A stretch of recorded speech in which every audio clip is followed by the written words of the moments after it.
Excel sheet তৈরি করার পর পাসওয়ার্ড দিয়ে লক এবং আনলক করবেন কিভাবে আজকে আপনাদের সাথে শেয়ার করব। আপনারা ভিডিওটি মনোযোগ দিয়ে দেখুন। সর্বপ্রথম আমি উপরে যে হেডিং আছে এই হেডিংটে আপনাদেরকে লক করে এবং আনলক করে দেখাবো। প্রথমে আমি মার্ক করে নিলাম, রাইট বাটন ক্লিক করলাম, নিচে ফরম্যাট কলস এখানে ক্লিক করলাম, তারপরে এখানে লক টিক উঠাই দিলাম, ওকেতে ক্লিক করলাম,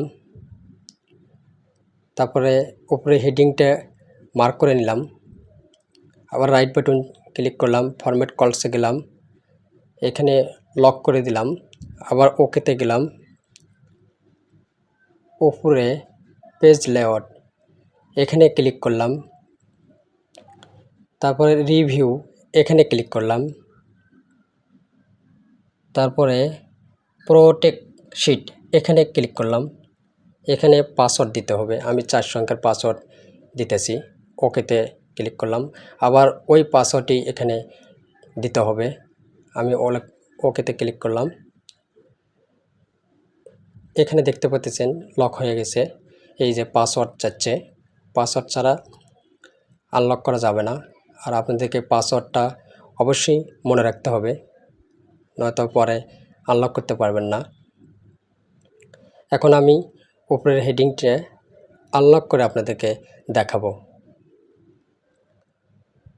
আবার উপরে প্রোটেক্ট শিট এখানে ক্লিক করলাম, যে পাসওয়ার্ডটি দিয়ে লক করছিলাম ওই পাসওয়ার্ডটি আবার এখানে দিলাম, ওকেতে ক্লিক করলাম। এখন দেখতে পাচ্ছেন যে এটা আনলক হয়ে গেছে। এই যে আপনারা দেখতে পাচ্ছেন যে এখানে কাজ করা যাচ্ছে। এখন পুরো শিটটা আপনাদেরকে লক করে দেখাবো, আপনারা মনোযোগ দিয়ে ভিডিওটি দেখুন। আবার রাইট বাটন ক্লিক করে ফরম্যাট কলস এখানে ক্লিক করলাম, তারপরে এখানে লক করে দিলাম, ওকেতে ক্লিক করলাম, আবার প্রোটেক্ট শিট এখানে ক্লিক করে পাসওয়ার্ড দিলাম, 4 সংখ্যার পাসওয়ার্ড, আবার ওকেতে ক্লিক করলাম, আবার যে পাসওয়ার্ড দিচ্ছি ওই পাসওয়ার্ডটি এখানে দিতে হবে, আবার ওকেতে ক্লিক করলাম। এই যে এখন দেখতে পাচ্ছেন লক হয়ে গেছে পুরো শিটটা। এখানে পাসওয়ার্ড চাচ্ছে, কোনো ঘরেতেই কাজ করা যাবে না, পুরোটাই লক করা আছে। আর আপনাদেরকে অবশ্যই পাসওয়ার্ডটাই মনে রাখতে হবে, তাছাড়া এটা আনলক করতে পারবেন না। আপনাদেরকে আবার আনলক করে দেখালাম যে কীভাবে আনলক করতে হয়। এই যে কাজ করা যাচ্ছে প্রতিটা ঘরে।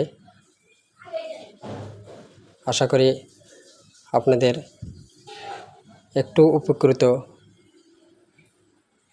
হয়েছেন।